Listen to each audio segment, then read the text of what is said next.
มึงสวัสดีฮะเราสวัสดีทุกคนครับไกลเราแต่เยอะเองมันเอาเครื่องเชียร์เปิงนะไกลมาเหล่าไต่เด็กเรื่องวอยอยู่เดินแต่ที่อันน่ะใครปล้องวอยมาเลยย่อมาเกี่ยวจับเกล่าไต่เด็กเลยตอนนั้นบางแย่อย่างนะโมนาวก็ตีหมอลุงโมเดี๋ยวหักแกปะทูนะไม่ปะทูเดี๋ยวหัวไปเดินเฉยนะเดี๋ยวก็ชิปะทูหอมนะแล้วตอนที่เนี่ยก็ปะทูเสริงนะแบะเชียก็อสอนปอจุมนาเราตอนที่ก่อนนะรอกไต่เด็กก่อนนูเดินไปต่อยนะรอกไม่เบาเราต้องเรื่องเราเนี่ยวันนี้มากินข้าวเหมือนเดิมครับหายไปนานเลยครับน้องเข้ามาเที่ยวมาจากประเทศเมียนมานะครับมาเที่ยวที่นี่ก็เลยพาไปเที่ยวนู่นเที่ยวนี่อยู่ยังไม่ได้ถ่ายคลิปเลยเพิ่งจะมาถ่ายคลิปวันนี้แหละครับน้องเขาก็ขึ้นเครื่องกลับไปแล้วครับวันนี้ก็มีในตู้เย็นนี่แหละครับมีปลาทูหอมครับแล้วก็ปลาทูนึ่ง2 ตัวครับทอดมาเลยครับแล้วก็น้ำพริกถั่วครับน้องเขาได้มาจากฝั่งโน้นนะครับกินกับผักสดต่างๆเลยครับโอเคครับเสร็จแล้วมากินข้าวด้วยกันเลยครับกายเราตอนนุกแรกวิเชียที่ปอมาได้เมื่อไรนะพันเดอร์หลายเดอร์แชร์กับมุมมาตอนนะเล็บกอมสาวสมออนกับตังเกลนกแล้วนะลองแกล้นาทีโปรยปอดมะนาวก็ได้เราตอนนะบิดใส่เลยครับมะนาวหอมแอมบางทีเชื่อมาเอาคุยทายก็ได้โว้เห็นมีตัวไม่น่าตัวที่ทายละแนววันใหญ่ๆก็นะตอนละการเล่นเชียบบอลกันนะปอดจิมะนาวประมาณนกก็ได้เนี่ยกับปลาทูเมฆสอนทั่วไปก็ได้นะไม่น่าว่าปลาทูหอมนะเดี๋ยวไปเดินงี้กันนะเชี่ยก็ในแต่เมาแต่คอมากับแปลกมาก็ได้แต่อันดับแรกเลยมันนี่ก่อนเลยจำดังไม่เบานะแกลนะรอกไม่เบา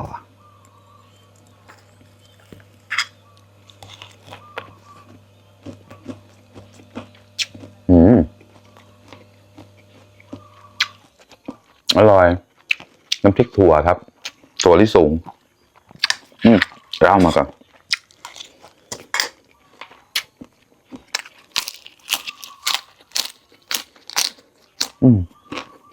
ใช่ได้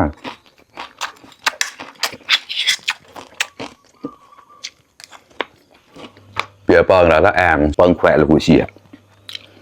มันก็เตียเอาไว้อุปกรณ์ไว้นะđã đangติดเลยนี่เนี่ยแล้วมาครับกระดาษละลองดูสิแบบนี้เลย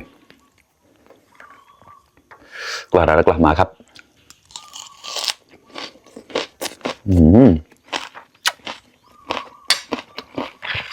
อร่อย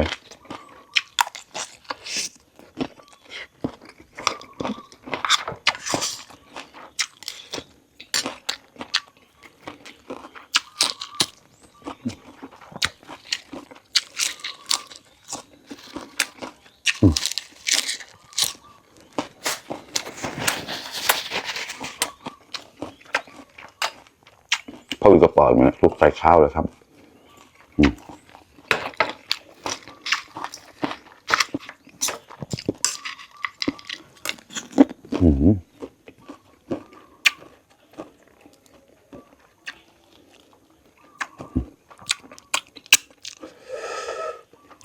เจ้าชิสอนไปไม่โดดกล้าได้กล้า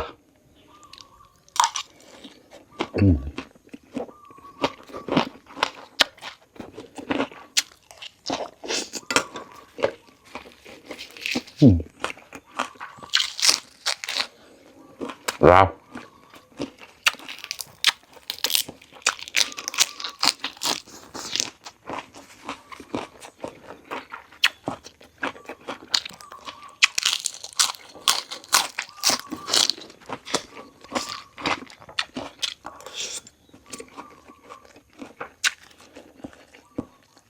เป็นใส่ดึงโซนอะพริกไทยอ่อนครับปลาหมวก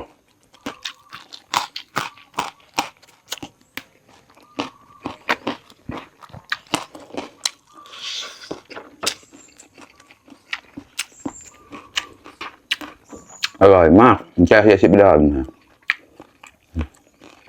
จัดการ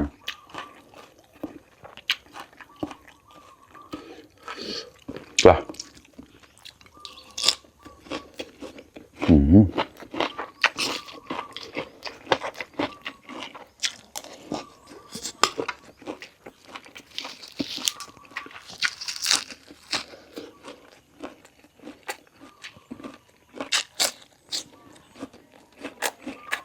จัดการ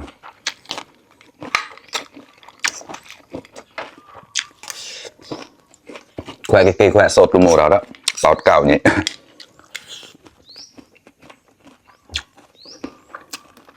เสียดอบเลย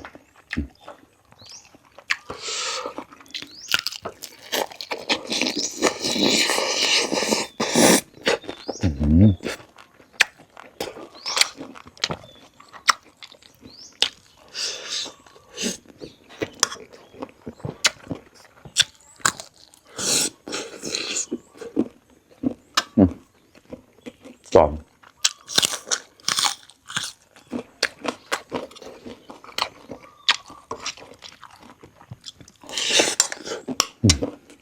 พ่อ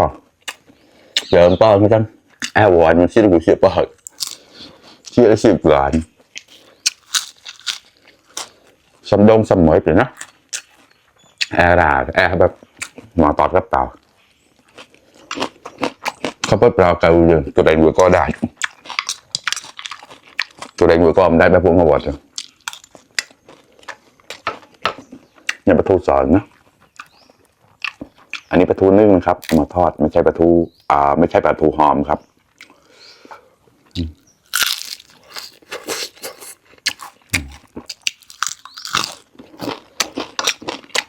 ค่ะ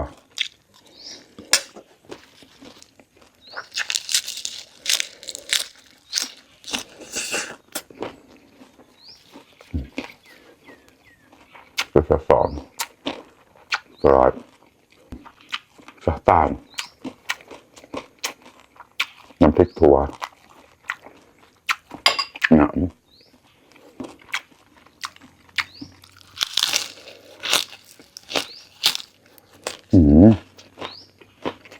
เผ็ดมาก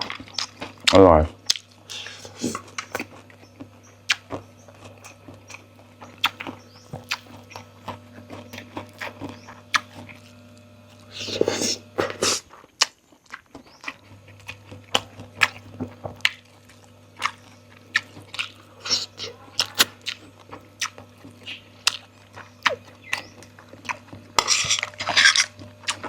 เมมซักไม้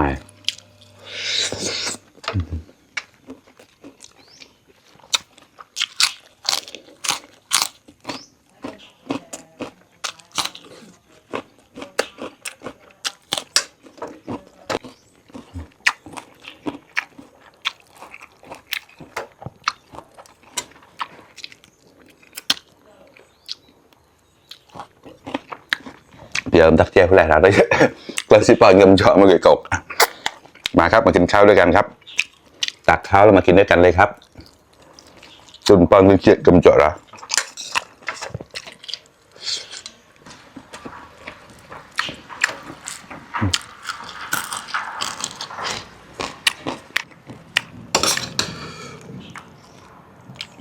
ใส่ลงไปสัมปรายเมโดสัมปรายจนเจอนะท่า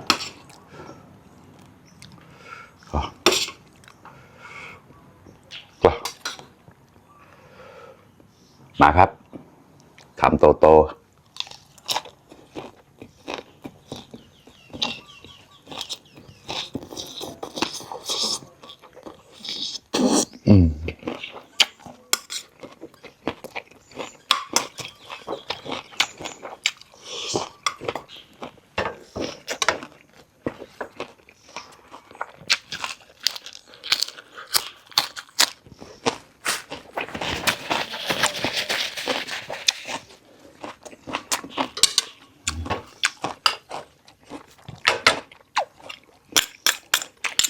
อร่อยอันนี้กินข้าว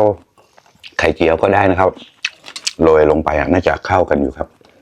นายแม่จานเนี่ยเป็นนักกรอทีเนี้ยเชี่ยข้อให้เต็มอยู่จะเชี่ยจับมึงเอาวะ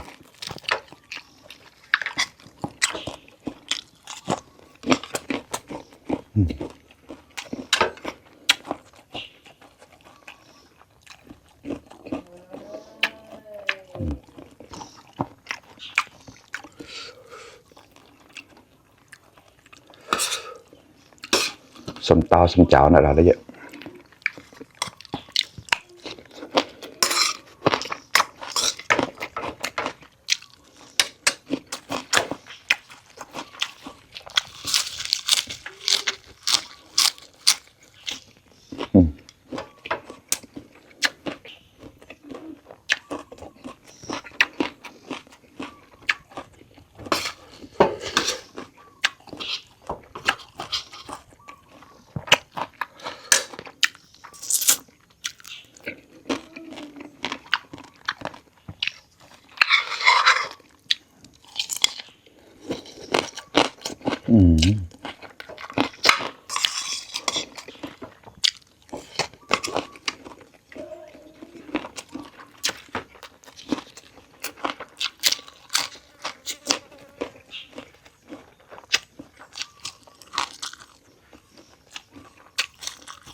อร่อยมากครับเพื่อนๆไม่เค็มอ่ะโอเคมากเลยครับ